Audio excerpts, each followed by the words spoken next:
جی بسم اللہ الرحمن الرحیم۔ سورۃ التوبہ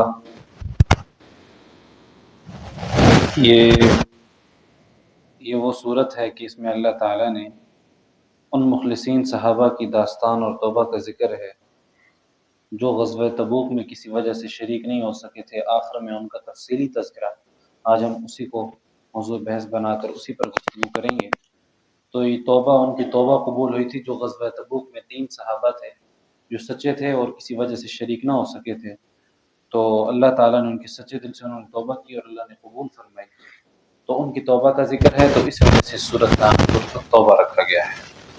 تو اس میں اللہ تعالیٰ نے ابتداء مشرکین کے متعلق احکامات نازل فرمائے ہیں، اور یہاں پر جو پہلی 4 قسم کے مشرکین کے احکامات بیان کیے ہیں، پہلی اور دوسری قسم ابتداء سے ہی ہے، براءۃ من اللہ ورسولہ الی الذین عاہدتم من المشرکین۔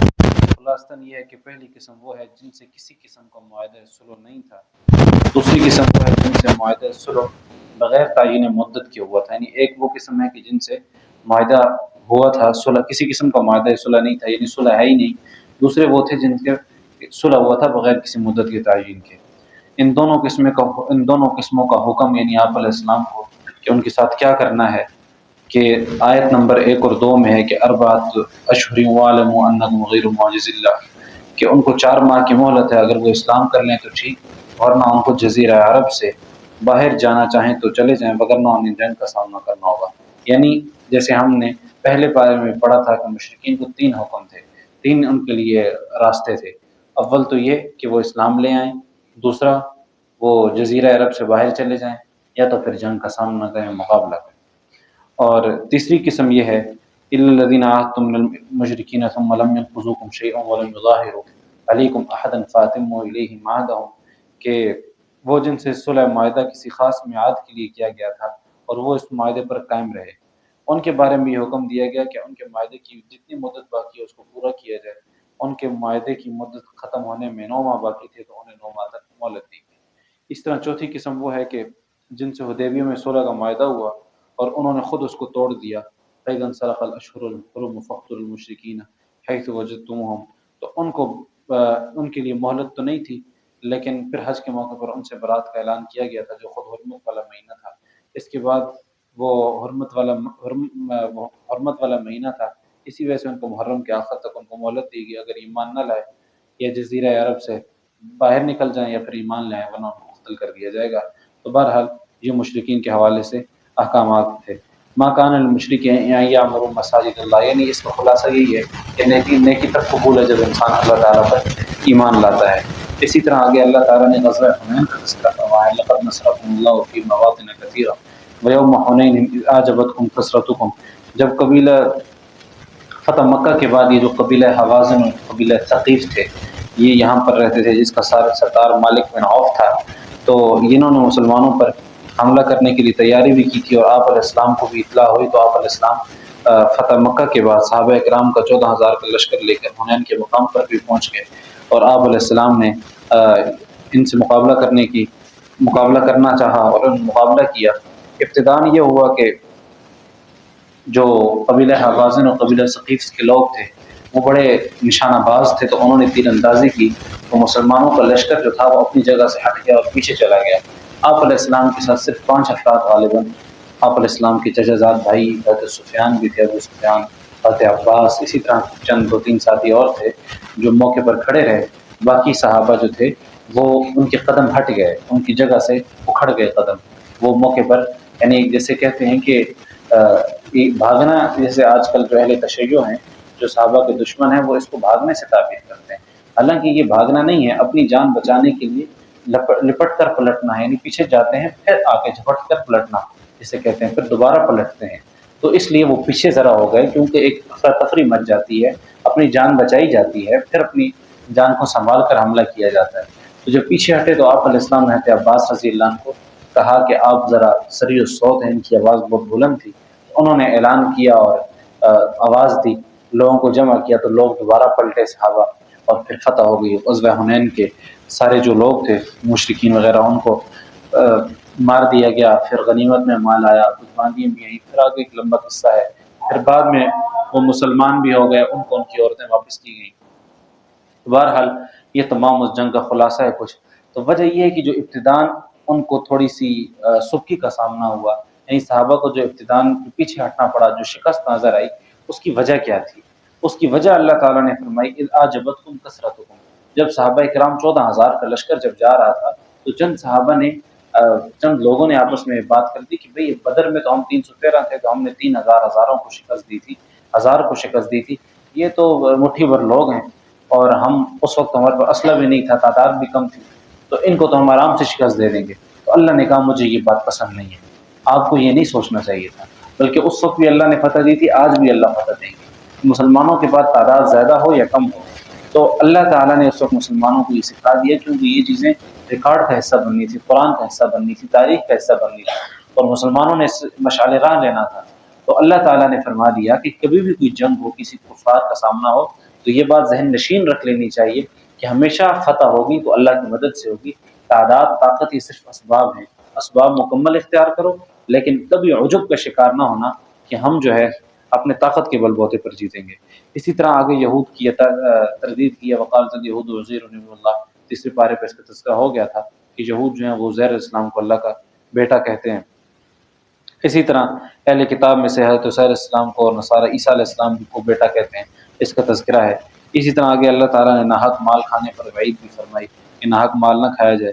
اسی طرح آگے غزوہ تبوک کا تذکرہ فرمایا کہ غزوہ تبوک جو ہے، یعنی یہاں سے لے کر یا الذین آمنوا ما لکم اذا قیل لکم انفروا فی سبیل اللہ سے لے کر آخر تک جو ہے غزوہ تبوک کا ہی تذکرہ ہے، مختلف انواع سے، مختلف اعتبار سے، بیچ میں منافقین کا تذکرہ آتا ہے، پھر مومنین کا ذکر آتا ہے۔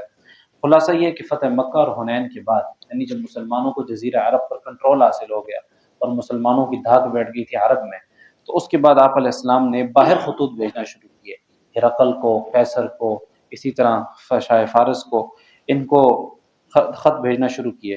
تو آپ علیہ السلام کو اطلاع ملی حنین کے بعد کہ روم کے جو بادشاہ ہیں، رومی سلطنت کا بادشاہ ہرقل مدینہ منورہ پر ایک زبردست قسم کے حملے کی تیاری کر رہا ہے۔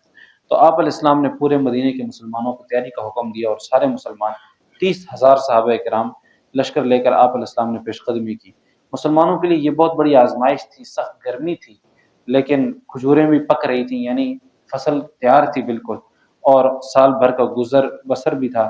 سفر تو بہت دور کا تھا، یعنی اب اتنا دور جانا ہے، 800 میل کا سفر تھا، پیدل سفر تھا، یعنی فصل تیار ہو، کٹنے کا زمانہ، اس وقت نکلنا، گرمی، بہت مشکل تھا، لیکن آپ علیہ السلام کو حکم تھا تو صحابہ نکل گئے، اور مقابلے میں دنیا کی سپر پاور تھی، یعنی ایسی جنگ ہوتی کہ جس میں مرنے کا 100% امکان تھا۔ تو بہرحال کہ یہ بھی تھا کہ اگر ہم نہ ہوئے تو پیچھے ہماری اولاد، اگر ہم ان کو کچھ مال تو دے کے جائیں، لیکن اللہ تعالیٰ کا حکم تھا، صحابہ کو آپ علیہ السلام نے فرمایا۔ تو بہرحال ایسے ہوا کہ مسلمان پیش قدمی کرنے کے لیے آپ علیہ السلام لشکر لے کے گئے، اور آپ علیہ السلام جب آگے گئے تو کفار پر رعب طاری ہو گیا، اور کفار لشکر لے کے پیچھے چلے گئے۔ بہرحال یہ جنگ نہ ہوئی۔ تو اس موقع پر جاتے وقت جو منافقین تھے، جو اپنے آپ کو مسلمان ظاہر کرتے تھے لیکن دل سے مسلمان نہیں تھے، وہ قسمیں کھا کھا کر، ہیلے کر کے بہانے کرنے لگے اور مدینہ میں رک گئے۔ چند ایک مسلمان یا لغن 3 مسلمان جو تھے وہ بھی کسی وجہ سے رک گئے، کوئی ان کو مسئلہ ہو گیا، تو انہوں نے پھر توبہ کی، ان کی توبہ قبول ہوئی، آخر میں اس کا تذکرہ آتا ہے۔ اسی طرح حضرت صدیق رضی اللہ عنہ کی اذ یقول لصاحبہ لا تحزن ان اللہ معنا کا تذکرہ ہے کہ ہجرت کے واقعے کی طرف اشارہ ہے کہ ہجرت کے واقعے میں حضرت صدیق رضی اللہ عنہ نے آپ علیہ السلام کو کہا تھا، آپ علیہ السلام نے صدیق رضی اللہ عنہ کو کہا تھا کہ آپ غم نہ کریں، اللہ ہمارے ساتھ ہیں۔ تو صدیق کی جو صحابیت ہے وہ قرآن سے ثابت ہے، جو صدیق کی صحابیت کا انکار کرتا ہے گویا وہ قرآن کا انکار کرتا ہے، تو قرآن کا منکر جو ہے وہ کافر ہے۔ اگر سب سے بڑے یعنی آپ علیہ صدیق رضی اللہ عنہ صحابی ہیں، قرآن کہتا ہے کہ اذ یقول لصاحبہ، اب اگر کوئی یہ بدبخت اٹھ کر کہے کہ صدیق رضی اللہ عنہ جو ہے وہ صحابی نہیں ہیں، تو وہ گویا کہ وہ قرآن کا انکار کر رہا ہے، تو وہ دائرہ اسلام سے خارج ہو جائے گا۔ معرف صدقات کا بیان ہے کہ انما الصدقات للفقراء والمساکین، صدقہ زکوٰۃ جو ہے فقراء کو، مساکین کو، کام کرنے والوں کو، مؤلفۃ القلوب یعنی جو نئے نئے مسلمان ہوئے ہوں، اور غلام، بہرحال ابھی کسی ایک کو بھی دے دی جائے تو آ جاتی ہے، اس کو زکوٰۃ دی جا سکتی ہے۔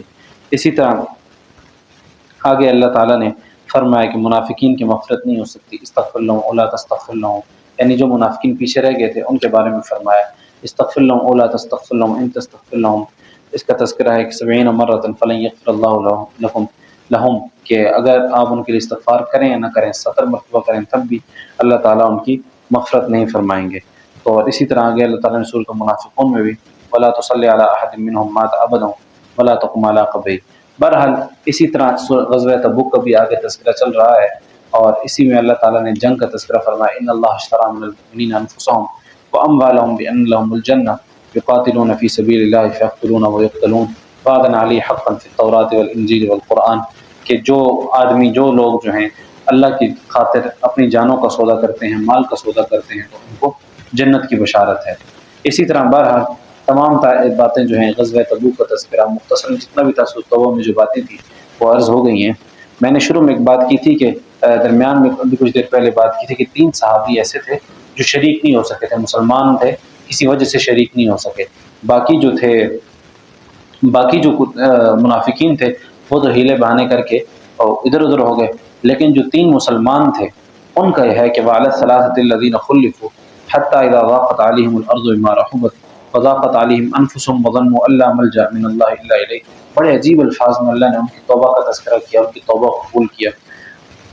کتنے عرصوں سے میں دل میں تھا کہ کسی دن اس واقعے کو تفصیل سے بیان کیا جائے کہ یہ واقعہ اصل میں کیا تھا اور پوری پس منظر کیا ہے. بڑا دلچسپ اور بڑا عجیب واقعہ ہے, بخاری شریف میں مکمل پوری روایت کے ساتھ بیان ہوا ہے. یہ حضرت کعب بن مالک خود بیان کرتے ہیں اس واقعے کو, کہتے ہیں کہ میں غزوہ تبوک کے سوا کوئی اور ایسا غزوہ نہیں تھا جس میں رسول اللہ کے ساتھ شریک نہ ہوا ہوں, لیکن یہ تھا کہ مطلب ہر غزوے میں شریک ہوا. تو یہ ہوا کہ آپ کی دشمنوں سے ٹکر ہو گئی, میں لیلہ اقوام نبی کریم صلی اللہ علیہ وسلم کی خدمت میں حاضر ہوا. پر ابتدائی مسلمان تھے. اسی طرح سب حالات جو ہیں ان کے ساتھ یہ پیش آتے رہے. تو جب آپ علیہ السلام غزوہ تبوک کے لیے تشریف لے جا رہے تھے تو حضرت کعب بن مالک فرماتے ہیں کہ پھل پکنے کا زمانہ تھا اور سائے میں بیٹھ کر لوگ آرام کرتے تھے. نبی کریم صلی اللہ علیہ وسلم بھی تیاریوں میں مصروف تھے اور آپ کے ساتھ مسلمان بھی.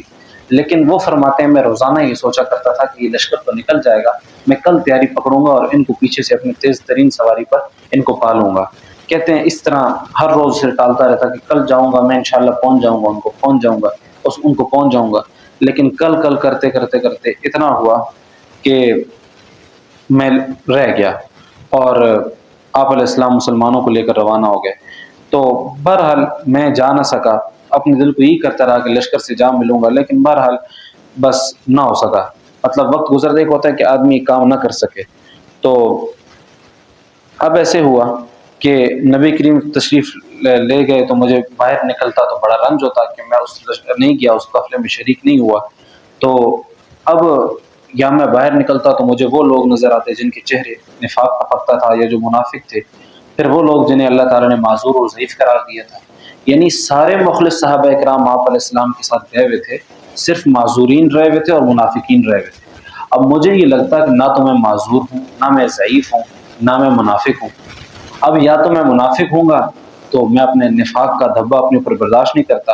لیکن اب آپ علیہ السلام تبوک پہنچ گئے تو وہاں ایک مجلس میں آپ علیہ السلام نے صحابہ سے دریافت فرمایا کہ کعب کہاں ہے. وہاں پہنچے تو پوچھا کعب کہاں ہے.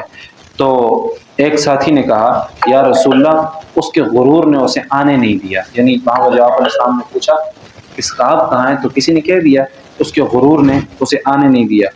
تو یعنی یہ اچھے لباس والے بھی تھے کہ اس کو حسن جمال جو لباس تھا وہ اس نے اس کو آنے نہیں دیا. اس پر معاذ بن جبل رضی اللہ عنہ نے حضرت بن مالک کا دفاع علیہ السلام کے سامنے کیا کہ تم نے بری بات کہی ہے, ہمیں ان کے متعلق خیر کے سوا کچھ بھی نہیں. یعنی معاذ بن جبل رضی اللہ عنہ نے کہا بھائی کعب بن مالک جو ہیں وہ سچے صحابی ہیں, وہ ایسے نہیں کر سکتے, کسی وجہ سے رہ گئے ہوں گے. نبی کریم صلی اللہ علیہ وسلم خاموش ہو گئے.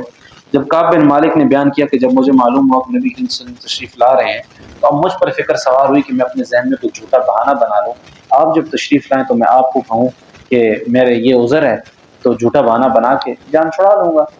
تو اب جس سے میں نبی کریم صلی اللہ علیہ وسلم کی خفگی سے بچ جاؤں گا.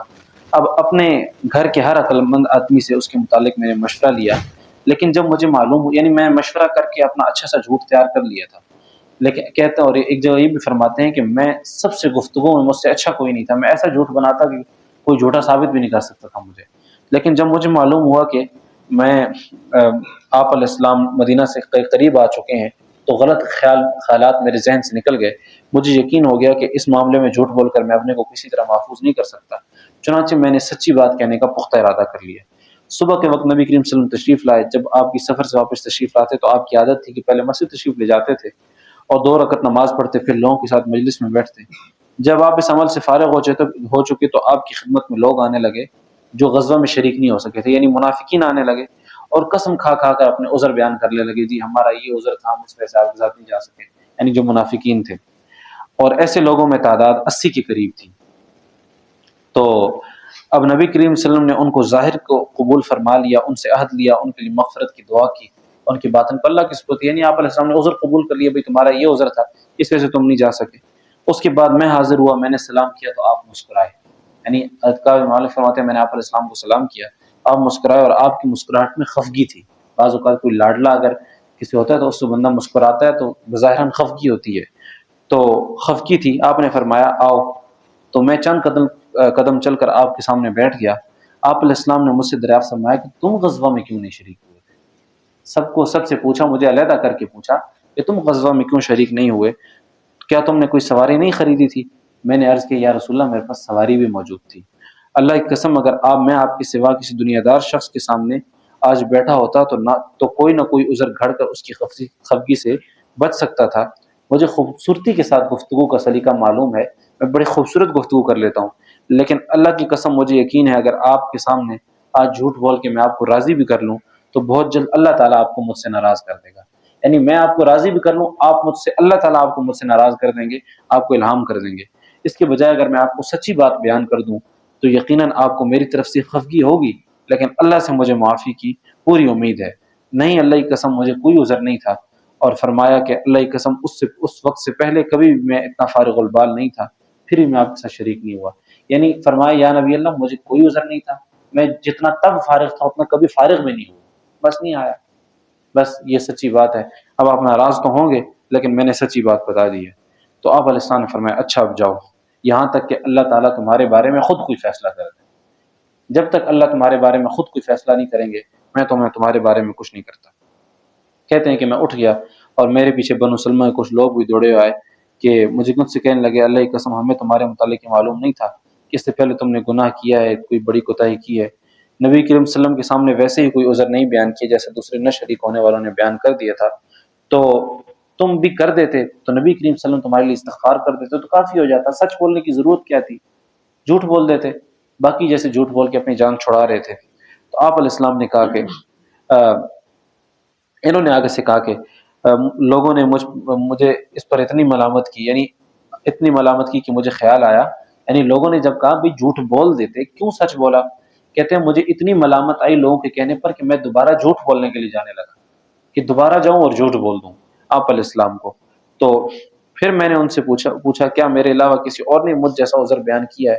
تو انہوں نے بتایا کہ ہاں 2 افراد نے آپ کی طرح عذر بیان کیے. یعنی ایک تو آپ نے کہا کہ بھئی میں خود نہیں آیا، بالکل فارغ تھا، بس یا نبی اللہ غلطی ہو گئی مجھ سے. میں نے یہ نہیں کہا کہ میرے بچے ایسے تھے یا میری بیوی ایسی تھی یا میں بیمار تھا، میرے پاس سواری نہیں تھی. تو کہا جی ہاں 2 بندوں نے آپ کے علاوہ بھی اسی طرح کہا ہے کہ ہمیں کوئی عذر نہیں تھا، بس ہم نہیں آ سکے. تو کہا کون ہے وہ 2؟ فرمایا کہ وہ مرارہ بن ربیع عمری اور ہلال بن امیہ واقفی ہیں. تو ان 2 ایسے صحابہ کا نام انہوں نے لے دیا تھا جو صالح تھے اور بدر کی جنگ میں شریک ہوئے تھے. تو ان کا طرز عمل میرے لیے نمونہ بن گیا کہ بھئی انہوں نے بھی یہ بات کہہ دی ہے تو چلیں اب ہم تو 3 ہو گئے، اب ہم آخر 3 آدمی ہیں تو وہ بدری ہیں، اللہ ان کے لیے بھی کچھ کرے گا تو میرے لیے بھی کچھ کر دے گا. کہتے ہیں بس میں پھر واپس ہو گیا، میں نے دوبارہ آپ علیہ السلام کے پاس نہیں گیا جھوٹ بولنے کے لیے. بہرحال تو آپ علیہ السلام نبی کریم صلی اللہ علیہ وسلم نے ان تینوں کے بارے میں کہا کہ بھئی یہ تینوں جان بوجھ کر جنگ میں نہیں آئے. ظاہر کے مطابق فیصلہ ہوتا ہے نا، منافقین جو تھے انہوں نے تو عذر کر دیا تھا بھئی یہ جان بوجھ کر نہیں آئے، تو لہٰذا ان سے ہر قسم کی بات چیت کرنے پر پابندی ہے. اللہ ہی کی طرف سے القاء تھا آپ علیہ السلام کو کہ بھئی آپ نے ان 3 افراد سے کسی قسم کی بات چیت نہیں کرنی اور ان سے کوئی گفتگو نہیں کرنی. تو اب یہ جو 3 لوگ تھے یہ فرماتے ہیں کہ ہم سے لوگ الگ رہنے لگ گئے، سب لوگ بدل گئے، ایسا نظر آتا تھا کہ ہم سے ساری دنیا بدل گئی، ہمارا اس سے کوئی واسطہ ہی نہیں ہے. 50 دن تک ہم اسی طرح رہے، یعنی 50 دن تک ان صحابہ سے کوئی بھی بات نہیں کرتا تھا. تو 2 ساتھیوں نے تو گھروں سے باہر ہی نکلنا چھوڑ دیا تھا، بس روتے رہتے تھے. لیکن میرے اندر ہمت تھی، باہر نکلتا تھا، مسلمانوں کے ساتھ نماز میں شریک ہوتا تھا، بازاروں میں گھوما کرتا تھا، لیکن مجھ سے بولتا کوئی نہیں تھا۔ میں نبی کریم صلی اللہ علیہ وسلم کی خدمت میں بھی حاضر ہوتا تھا، آپ کو سلام بھی کرتا تھا۔ تو حضرت کعب بن مالک کی یہ بات بڑی عجیب ہے، آپ علیہ السلام کو صحابہ سے محبت تھی۔ حضرت کعب بن مالک فرماتے ہیں جب میں مسجد میں آتا، سلام کرتا، تو آپ نماز کے بعد مجلس میں بیٹھتے، میں اس کی جستجو میں لگا رہتا کہ آپ علیہ السلام میری طرف دیکھ لیں۔ آپ علیہ السلام میری طرف نہیں دیکھتے تھے، کہتے تھے جب میں ادھر ادھر دیکھتا تو آپ میری طرف دیکھتے، جب میں آپ کی طرف دیکھتا آپ میری طرف نہیں دیکھتے تھے۔ یعنی آپ علیہ السلام کو محبت بہت زیادہ تھی، لیکن یہ بھی نہیں کہتے تھے کہ یہ، آپ یہ کہتے تھے کہ جب میں دیکھ رہا ہوتا تو مجھے نہیں دیکھتے تھے، جب میں ادھر ادھر دیکھتا تو آپ علیہ السلام مجھے دیکھتے تھے۔ تو کہتے ہیں کہ یعنی آپ علیہ السلام کو میں کنکھیوں سے دیکھتا تھا کہ بھئی میری طرف دیکھ رہے نہیں دیکھ رہے۔ کہتا ہے میں جب بھی ادھر ادھر مشغول ہوتا اور میں کنکھیوں سے دیکھتا آپ علیہ السلام کو تو آپ میری طرف دیکھتے تھے۔ تو پھر کہتے ہیں کہ آخر جب اس طرح لوگوں کی بے رخی بڑھتی گئی تو میں ایک دن ابو قتادہ کے باغ میں دیوار پر چڑھ گیا، وہ میرے چچا زاد بھائی تھے اور مجھے ان سے بہت گہرا تعلق تھا۔ میں نے انہیں سلام کیا لیکن انہوں نے بھی جواب نہیں دیا، کیونکہ سب صحابہ کو منع کیا گیا تھا، تو انہوں نے بھی کوئی جواب نہیں دیا۔ میں نے دوبارہ ان سے سوال کیا کہ اللہ کی قسم تم نہیں جانتے اللہ رسول سے مجھے کتنی محبت ہے، یعنی میں سچا مسلمان ہوں، لیکن صحابہ کہتے تھے کہ آپ علیہ السلام نے منع کیا، آپ جتنے سچے مسلمان ہیں، لیکن آپ علیہ السلام نے کہا کہ بھئی آپ سے گفتگو نہیں کرنی، تو ہم اس وجہ سے خاموش ہیں، اللہ کی طرف سے حکم ہے کہ تم سے بات نہیں کرنی۔ لیکن رو رو کر ان تینوں صحابہ کا برا حال تھا کہ اللہ کس طریقے سے توبہ قبول فرما دیں، اللہ توبہ قبول فرما دیں۔ کہتے ہیں کہ میں نے کہا کہ مجھے اللہ سے بہت محبت ہے، تو حضرت ابو قتادہ نے فرمایا کہ اللہ اور اس کو رسول کو پتہ ہے کہ تمہیں کتنی محبت ہے ان سے۔ کہتے ہیں اس بات پر میرے آنسو نکل پڑے، بھئی اب تو میری محبت بھی کوئی نہیں مان رہا۔ کہتے ہیں کہ تو اب اس میں سب سے بڑا کہتے ہیں میرے لیے المیہ یہ تھا کہ مجھے غسان کے بادشاہ کی طرف سے خط آیا، غسان کے بادشاہ کی طرف سے اس نے کہا کہ کعب بن مالک کیونکہ سردار بھی تھے، ان کو کہا کہ غسان کے بادشاہ نے کہ اگر تم محمد کو چھوڑ کر آ جاؤ غسان، روم آ جاؤ، تو تمہیں ہم بادشاہ دے دیں گے، بڑا گورنر بنا دیں گے، بڑے عہدے دے دیں گے، آپ کو تو محمد صلی اللہ علیہ وسلم نے آپ کے ساتھ لا تعلقی کر دی ہے، صحابہ آپ سے دور رہتے ہیں، تو آپ ہمارے پاس آ جائیں۔ کہتے ہیں مجھے اس بات پر اتنا غصہ آیا کہ میں نے ان کو کہا کہ ایسے میں نے اس خط کو تندور میں جلا دیا اور بہت سخت الفاظ استعمال کیے کہ اس کو کوئی یہ سوچے بھی نہ۔ کہتے ہیں کہ نبی کریم صلی اللہ علیہ وسلم نے حکم دیا کہ مطلب یہ بھی حکم دیا تھا کہ بیوی کے قریب بھی نہ جائیں، تو میں نے کہا طلاق دے دوں، آپ علیہ السلام کو کہا تو آپ علیہ السلام نے کہا طلاق۔ بہرحال ایسے حالات تھے کہ ہر کوئی دور رہنے لگا اور بیوی تک بھی دور رہنے لگے۔ باقی جو دو صحابہ تھے وہ بوڑھے تھے، انہوں نے اجازت لی تھی کہ یا نبی اللہ کم از کم ہماری بیویوں کو تو ہماری خدمت کرنے کی اجازت دیجیے کہ وہ ہم بوڑھے ہیں ہماری خدمت نہیں ہو سکتی، تو ان کو اجازت دی تھی، لیکن ان کو تو بیویوں کے پاس بھی جانے کی اجازت نہیں تھی۔ تو اسی طرح بہرحال یہ بڑے پریشان تھے کہ یہ تھے بھی جوان، لیکن معلوم پریشان تھے کہ انہوں نے آپ علیہ السلام سے بیوی کی بھی اجازت نہیں لی کہ بیوی کی بھی اجازت نہیں لیتا، بس بہت زیادہ پریشان۔ اور کہتے کیا کروں، کہتے ہیں 50 دن پورے ہو گئے، 50ویں رات کی صبح کو جب میں فجر کی نماز پڑھ چکا اور اپنے گھر کی چھت پر بیٹھا ہوا تھا، تو اس طرح جیسا کہ اللہ تعالیٰ نے ذکر کیا ہے میرا دم گھٹا جا رہا تھا۔ ادھر آتا ہے حتی اذا ضاقت علیہم الارض بما رحبت وضاقت علیہم انفسہم، دل گھٹ رہا تھا۔ تو یہ فرماتے ہیں جیسے قرآن کہتا ہے اسی طرح میرا دل گھٹ رہا تھا اور زمین مجھ پہ تنگ ہو گئی تھی، تو جیسے اللہ تعالیٰ نے فرمایا ویسے ہی تھا۔ تو میں نے ایک پکارنے والے کی آواز سنی، جبل سرا پر چڑھ کر کوئی بلند آواز سے کہہ رہا ہے اے کعب بن مالک تمہیں خوشخبری ہو، اے کعب بن مالک تمہیں خوشخبری ہو۔ تو انہوں نے بیان کیا، سنتے ہی میں سجدے میں گر پڑا اور مجھے یقین ہو گیا کہ اب فراخی ہو جائے گی۔ فجر کی نماز کے بعد رسول اللہ نے اللہ کی بارگاہ میں ہماری توبہ کی قبولیت اعلان کر دی ہے، یعنی اللہ نے آیات اتاری وعلی الثلاثۃ الذین خلفوا، اس کا ترجمہ ہے وہ 3 لوگ جو پیچھے رہ گئے تھے، حتی اذا ضاقت علیہم الارض، یہاں تک کہ زمین ان پر تنگ ہو گئی تھی باوجود اپنی کشادگی کے، وضاقت علیہم الانفسہم، اور جی میں ان کے نفس گھٹ رہے تھے، ان کی جانیں گھٹ رہی تھیں، وظنوا ان لا ملجأ من اللہ الا الیہ، اور انہوں نے یہ گمان کر لیا تھا کہ اللہ کے علاوہ ان کا کوئی ٹھکانہ نہیں ہے، ثم تاب علیہم لیتوبوا، پھر اللہ نے ان کی توبہ قبول کر لی۔ تو خلاصے سے یہ بھی نکلتا ہے کہ انسان ایسی توبہ کرے، ایسی توبہ کرے کہ اللہ خود اس کی توبہ قبول فرمائے، اللہ پیغام بھیجیں، اللہ تعالیٰ قرآن کی آیت بنا دیں، یعنی ایسی توبہ کی قرآن کی آیت بن گئی۔ تو بہرحال اتنی خوشخبری تھی کہ جس نے خوشخبری دی تھی مطلب خوشخبری دینے والے کہتے ہیں کہ جو سب سے پہلی آواز حضرت بکر صدیق رضی اللہ عنہ نے لگائی تھی چڑھ کر جبل صلہ پر، لیکن جو خوشخبری دینے والے خالد بن ولید بھی تھے، یعنی سب سے پہلی آواز حضرت بکر صدیق رضی اللہ عنہ کی آئی تھی، پھر حضرت خالد بن ولید کی آئی تھی کہ خوشخبری ہو تمہیں. تو جوک در جوک لوگ مجھ سے ملاقات کرتے جاتے ہیں، مجھے توبہ کی قبولیت کی بشارت دیتے ہیں کہ بھئی تمہارے لیے تو قرآن نازل ہو گیا. کہتے ہیں کہ جب میں مسجد میں آیا تو آپ علیہ السلام تشریف رکھ رہے تھے، چاروں طرف صحابہ کا مجمع تھا. طلحہ بن عبید اللہ بڑھ کر میری طرف آئے، مجھے گلے لگایا، مجھے مصافحہ کیا میرے ساتھ، اور سب کھڑے ہو گئے. تو کہتے ہیں کہ طلحہ جو تھے وہ میرے لیے کھڑے ہوئے، تو ان کا یہ احسان میں کبھی نہیں بھولوں گا. بہرحال کہ کعب رضی اللہ عنہ فرماتے ہیں جب نبی کریم صلی اللہ علیہ وسلم کو میں نے سلام کیا تو آپ نے فرمایا، چہرہ مبارک آپ علیہ السلام کا خوشی اور مسرت سے دھمک رہا تھا. تو آپ علیہ السلام نے فرمایا، اس مبارک دن کے لیے تمہیں بشارت ہو جو تمہاری عمر کا سب سے مبارک دن ہے کہ قرآن تمہاری توبہ کے لیے اترا ہے. تو یہ کہتے ہیں کہ میں نے سمجھا آپ علیہ السلام راضی ہوں، یعنی میں نے سمجھا آپ علیہ السلام نے کیا پتہ حکم دیا، مجھے وہم و گمان میں بھی نہیں تھا کہ آیت نازل ہوئی ہے. اب میں نے آپ علیہ السلام سے پوچھا، یا نبی اللہ کی بشارت آپ کی طرف سے یا اللہ کی طرف سے؟ تو فرمایا یہ اللہ کی طرف سے. نبی کریم صلی اللہ علیہ وسلم جب کسی بات پر خوش ہوتے تو فرماتے ہیں کہ آپ علیہ السلام کا چہرہ مبارک روشن ہو جاتا، ایسے جیسے چاند کا ٹکڑا ہو. بہرحال آپ کی مسرت تو چہرہ مبارک سے سمجھ جاتے تھے صحابہ کرام، تو یہ ان کی خوشی تھی. تو انہوں نے فرمایا میں اپنے اللہ کی راہ میں اپنا مال صدقہ کرتا ہوں. تو آپ علیہ السلام نے فرمایا کہ کچھ حصہ اپنے پاس رکھ لو، باقی صدقہ کر دو. بہرحال یہ ہوا کہ اللہ تعالیٰ نے ان کی توبہ قبول فرمائی. تو خلاصہ یہی ہے کہ سچ جو بولنا ہے، سچ ایک تو سچ بولنے کی وجہ سے، اب یہ جو اگلی آیت ہے نا، یا ایھا الذین آمنوا اتقوا اللہ وکونوا مع الصادقین، اس کا مطلب یہی ہے کہ صحابہ نے سچ بولا تھا تو سچوں کے ساتھ رہو. یعنی صحابہ سچے تھے، انہوں نے اتنے مشکل معاملات میں بھی جھوٹ نہیں بولا. تو سچ کو اختیار کرنے سے اگر اسے جتنے بھی نقصانات بظاہر نظر آتے ہوں، لیکن سچ جو ہے آدمی کو نجات دیتا ہے، آدمی کو فائدے دیتا ہے. بہرحال واقعہ لمبا تو ہو گیا، لیکن یہ ایک صحابی کا 3 صحابہ کا واقعہ ہے جن کی توبہ اللہ تعالیٰ نے قبول کی. تو سب سے بڑی بات ہے کہ یہ صحابہ کی افضلیت تک بتاتی ہے کہ صحابہ کتنے عظیم لوگ تھے کہ اللہ نے ان کی توبہ، ان کے تذکرے، ان کے حالات قرآن میں بیان کیے. رہتی دنیا تک یہ قرآن کا حصہ بنا. یہ فرشتوں کی تلاوت ہے، اور اللہ تعالیٰ نے کتنی عظیم الفاظ میں اس کا تذکرہ فرمایا. اللہ تعالیٰ ہمیں صحابہ کرام کے نقش قدم پر چلنے کی توفیق عطا فرمائے. صلی اللہ تعالیٰ اللہ